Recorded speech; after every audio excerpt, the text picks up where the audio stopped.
தாரை தப்பட்டை. தாரை தப்பட்டை எல்லாரோட கடுமையான உழைப்பு.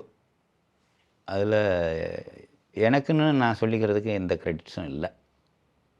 எல்லாரோட ஒரு உழைப்பு சீனும் உங்களுக்கு எல்லாருக்கும். சசிகுமாருக்கு கை உடஞ்சி போச்சு, நான் 5 மாதம். அந்த பொண்ணுக்கு எலும்பு முறிஞ்சு போச்சு.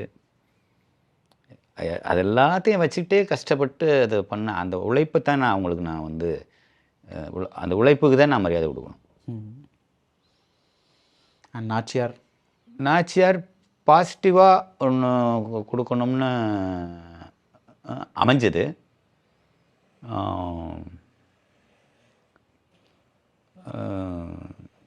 அதில் ஜீவியோடையும் ஜோதிகாவோடையும் விட்டு கொடுத்தல்னு ஒன்று இருக்கு இல்லையா, நான் சொல்கிறது ஃபினான்ஷியலாக. அது வந்து அதுக்கு ரொம்ப பெரிய மனசு வேணும். ஸோ அதை அவங்க எனக்கு செஞ்சு கொடுத்தாங்க.